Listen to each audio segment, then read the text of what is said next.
یمن کا ایک بادشاہ ہوا ہے جس کا نام ابو کرب اسد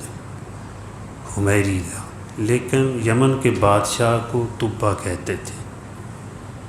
جیسے کہ روم کے بادشاہ کو قیصر کہتے تھے پہلے، اور فارس کے ایران کے بادشاہ کو کسریٰ کہتے تھے، اور ہند کے بادشاہ کو راجہ کہتے تھے۔ اسی طرح بادشاہوں کے جیسے کہ حبشہ کے بادشاہ اس علاقے کے بادشاہ نجاشی کہتے تھے، مصر کے بادشاہ کو محقوقش کہتے تھے۔ تو آپ صلی اللہ علیہ وسلم کا ذکر خیر پہلی کتابوں میں تھا۔ تو تبا بادشاہ یمن کا بادشاہ 400 علماء کے ساتھ جہاں آج مدینہ منورہ ہے یہاں سے گزرا، 400 علماء ان کے ساتھ تھے تورات کے۔ انہوں نے جب وہ جگہ دیکھی تو تورات میں پڑھا ہوا تھا، پہلی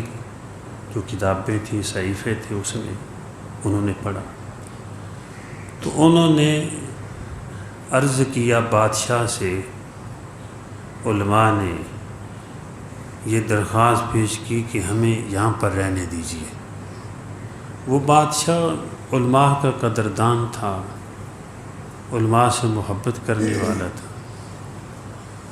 اور ساتھ ان کے 400 علماء چل رہے تھے۔ تو جب انہوں نے دار الہجرت دیکھی، یعنی مدینہ منورہ کو دیکھا، تو پہچان گئے کہ جو کتابوں میں ذکر ہے دار الہجرت کا آخری نبی کی، وہ یہی جگہ ہے۔ تو انہوں نے کہا ہمیں یہاں پر رہنے دیجیے۔ اس نے کہا ٹھیک ہے، اور بتایا کہ ہم نے کتابوں میں پڑھا ہے، صحیفوں میں پڑھا ہے کہ یہ آخری نبی کی دار الہجرت ہے جگہ۔ انہوں نے سب کی شادیاں کی، سب کے لیے گھر بنائے، سب کو زر کثیر دیا،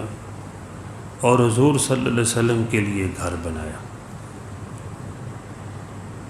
اور ایک خط لکھا اس نے، اس بادشاہ نے تبا نے۔ وہ خط ان میں ایک عالم تھا جن کا نام شمول تھا، ان کو دیا کہ میرا یہ عریضہ جو ہے پیش کر دینا، یہ میرا نامہ جب حضور صلی اللہ علیہ وسلم یہاں تشریف لائیں، اگر آپ کے ہوتے ہوئے آئیں تو عریضہ پیش کر دینا، اگر آپ کے ہوتے ہوئے نہ آئے تو اپنی اولاد کو نصیحت کر دینا، اور ان کو کہہ دینا کہ اگر ان کے ہوتے ہوئے نہ آپ تشریف لائیں تو وہ اپنی اولاد کو نصیحت کر دیں، یعنی یہ اپنی نسل کو آپ نصیحت کرتے رہیں، تو یہ میرا خط حضور صلی اللہ علیہ وسلم تک پہنچ جائے گا۔ اس میں انہوں نے لکھا کچھ اس طرح کہ میں آپ پر ایمان لایا، اور میں آپ کی زندگی میں اگر ہوتا تو آپ کی نصرت کرتا، اور آپ کے دشمنوں کے خلاف میں لڑائی کرتا، اور آپ کے غم کو دور کرتا۔ اس طرح یعنی محبت کے الفاظ انہوں نے لکھے اس خط میں، اور شمول جو عالم تھا ان کو دے دیا کہ یہ میرا عریضہ پیش کر دینا، آپ کی ہوتی ہوئی نہ آئیں تو اپنی اولاد کو، اگر پھر اولاد کو اس طرح نصیحت کر دینا کہ میرا خط چلتا رہے۔ جب حضور صلی اللہ علیہ وسلم ہجرت فرما کر مدینہ منورہ تشریف لے گئے تو آپ نے اپنی اونٹنی کی مہار کو چھوڑ دیا تاکہ کسی قبیلے کا، کسی بلادری کا دل نہ دکھے کہ آپ صلی اللہ علیہ وسلم وہاں پر اترے ہیں، یعنی یہ بتا دیا کہ میری اونٹنی اللہ کی طرف سے مقرر ہے، جہاں اللہ کا حکم ہوگا وہاں یہ بیٹھے گی، جہاں بیٹھ گئی میرا وہی جو ہے گھر ہوگا، وہاں پہ میں ٹھہروں گا۔ تو وہ آپ کی اونٹنی جو تھی وہ حضرت ابو ایوب انصاری رضی اللہ تعالی عنہ کے گھر کے سامنے بیٹھ گئی۔ تو حضرت ابو ایوب انصاری رضی اللہ تعالی عنہ اس عالم جو شمول عالم تھا، جن کا نام شمول تھا، ان کی 20ویں پشت سے تھے، 20 پشتیں گزر چکی تھیں، یعنی 20ویں پشت سے یہ آپ حضرت ابو ایوب انصاری رضی اللہ تعالیٰ پیدا۔ یہ جو انصار مدینہ تھے، یہ ان 400 علماء کی اولاد تھے۔ آپ صلی اللہ علیہ وسلم کی نصرت جنہوں نے کی، آپ کو جو ہے اپنا مہمان بنایا، یہ انصار مدینہ، یہ سب جو ہے علماء کی اولاد تھے۔ تو آپ صلی اللہ علیہ وسلم وہاں اترے، ابو ایوب انصاری رضی اللہ تعالیٰ عنہ کے گھر تشریف لے گئے، وہاں پر ہی ٹھہرے، اور انہوں نے بڑی عزت کے ساتھ آپ کو رکھا۔ اصل میں یہ وہ گھر تھا جو حضور صلی اللہ علیہ وسلم کے لیے طبہ بادشاہ نے بنایا تھا۔ تو علامہ زین الدین مراغی رحمۃ اللہ علیہ فرماتے ہیں کہ یہ بات اگر کہہ دی جائے کہ آپ ابو ایوب انصاری کے گھر میں نہیں اترے بلکہ اپنے گھر میں اترے ہیں، تو یہ بات بے جا نہیں ہے، کیونکہ یہ گھر طبہ بادشاہ نے آپ کے لیے بنایا تھا۔ تو حضرت ابو ایوب انصاری رضی اللہ تعالیٰ وہاں پر رہ رہے تھے۔ تو آپ صلی اللہ علیہ وسلم جب گھر تشریف لے گئے تو حضرت ابو ایوب انصاری رضی اللہ تعالیٰ عنہ انہوں نے وہ خط جو ہے آپ کو پیش کیا، وہ نامہ جو تھا، وہ عریضہ جو تھا آپ کے سامنے پیش کیا۔ تو آپ نے فرمایا مرحبا بالاخ الصالح، بھائی نیک بھائی کو مرحبا، یعنی آپ نے اس خط کو پڑھا۔ علماء فرماتے ہیں کہ طبہ بادشاہ نے 700 سال پہلے آپ پہ ایمان لائے تھے، یعنی 700 تقریباً 7 صدیاں گزر چکی تھیں جب وہ ان کا خط جو ہے آپ صلی اللہ علیہ وسلم تک پہنچا۔ تو آپ کا ذکر خیر تو ہر زمانے میں ہوا ہے، بلکہ دنیا سے بھی پہلے، سب سے پہلے مشیت کے انوار سے نقش روئے محمد بنایا گیا، پھر اسی نقش سے مانگ کر روشنی بزم کون و مکان کو سجایا گیا۔ وہ محمد بھی، احمد بھی، محمود بھی، حسن مطلق کا شاہد بھی، مشہود بھی، علم و حکمت میں وہ غیر محدود بھی، ظاہراً امیوں میں اٹھایا گیا۔ ان کی شفقت بے حد و بے انتہا، ان کی رحمت تخیل سے بھی ماورا، جو بھی عالم جہاں میں بنایا گیا، ان کی رحمت سے اس کو بسایا گیا۔ حشر کا ڈر مجھے کس لیے ہو قاسم، میرا آقا ہے وہ، میرا مولا ہے وہ، جس کے قدموں میں جنت بسائی گئی، جس کے ہاتھوں سے کوثر لٹایا گیا۔ تو میرے بھائیو، دوستو، بزرگوں، آپ صلی اللہ علیہ وسلم کی آمد سے پہلے زمانوں میں بھی آپ کا ذکر خیر ہوتا، اور حضرت آدم علیہ السلام کو بھی جب ان کی توبہ قبول ہوئی، کیونکہ انہوں نے مختلف دعائیں کی ہیں، آخر پہ دعا ربنا ظلمنا انفسنا وَإِن لَّمْ تَغْفِرْ لَنَا وَتَرْحَمْنَا لَنَكُونَنَّ مِنَ الْخَاسِرِينَ، یہ دعا اللہ کے سامنے کی اور اللہ پاک نے القاء فرمائی، اور بہت ساری آپ نے دعائیں کی، اللہ کے سامنے بڑے روئے، جو بھول ہو گئی تھی وَنَسِیَ آدم، کہ آدم علیہ السلام بھول گئے، جنت میں دانہ کھا لیا، دنیا میں آئے اللہ کے سامنے روتے رہے۔ حضور صلی اللہ علیہ وسلم نے ارشاد فرمایا کہ آپ اتنا روئے ہیں کہ آپ کی اولاد کا رونا اکٹھا کیا جائے اور آپ کا رونا علیحدہ کیا جائے تو آپ اس سے زیادہ روئے ہیں، یعنی وزن بڑھ جائے گا۔ علماء تاریخ نے یہ بھی لکھا ہے کہ جہاں پر آپ سجدے میں سر رکھ کے روتے تھے، جہاں بیٹھ کے روتے تھے،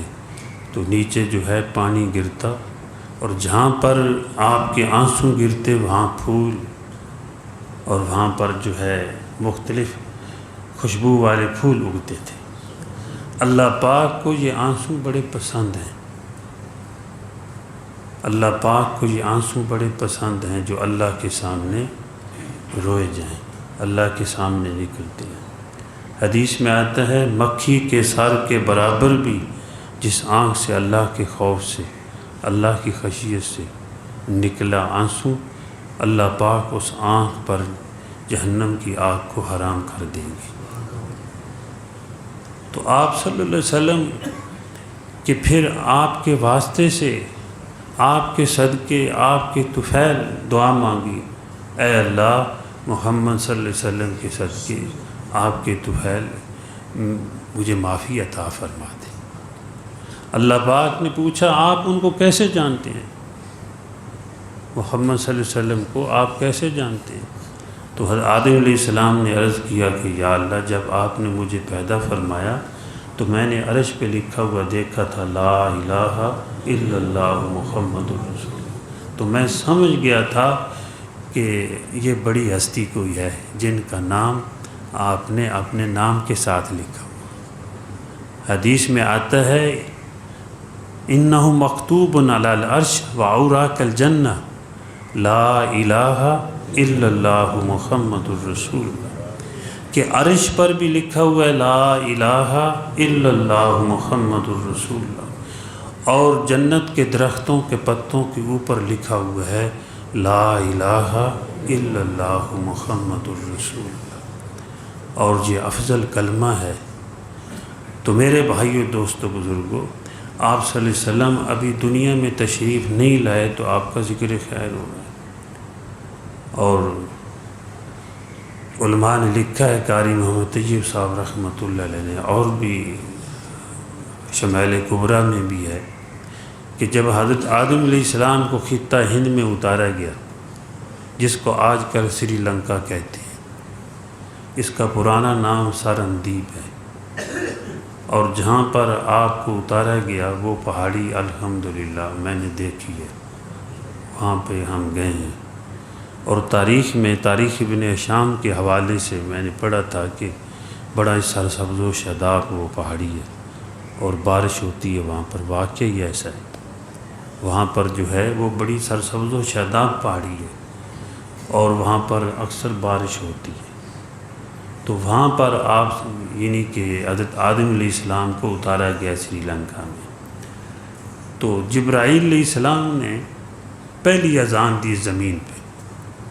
اللہ اکبر اللہ اکبر اللہ اکبر اللہ اکبر اشہد ان لا الہ الا اللہ اشہد ان لا الہ الا اللہ اشہد ان محمد رسول اللہ۔ تو حضرت آدم علیہ السلام نے پوچھا یہ محمد کون ہے صلی اللہ علیہ وسلم؟ تو بتایا یہ آخری نبی آپ کی اولاد میں سے پیدا ہوں گے۔ تو آپ کا ذکر خیر پہلے سے ہوا۔ تو یہ انہوں نے جو بادشاہ نے اپنا عریضہ پیش کیا، یہ بھی ایک خدمت اور نیکی کی حرص ہے کہ بھئی ہم نیکی کر لیں، آپ صلی اللہ علیہ وسلم کی خدمت کریں گے۔ بلکہ اندلس کا ایک بادشاہ ہوا جس کو آج اسپین کہتے ہیں، عامر بن قیس، اس نے بادشاہ نے اپنی فوج دیکھی ایک مرتبہ، فوج کو دیکھ کر کے اس کی شان و شوکت کو کہ اللہ نے طاقت بخشی ہے، تو کہنے لگا اگر میں حضور صلی اللہ علیہ وسلم کے زمانے میں ہوتا تو اپنی ساری طاقت آپ کے قدموں پہ نچھاور کر دیتا۔ ایک تمنا نیکی کی کہ میں جو ہے آپ کا ساتھ دیتا، اپنی ساری طاقتیں آپ کی حمایت میں جو ہے لگا دیتا۔ وہ بادشاہ مر گیا، مرنے کے بعد کسی صالح آدمی نے خواب میں دیکھا، تو پوچھا اللہ کے ہاں کیا گزری ہے؟ تو کہنے لگا کہ جو میں نے تمنا کی تھی کہ اگر میں آپ کے زمانے میں ہوتا تو یہ ساری طاقت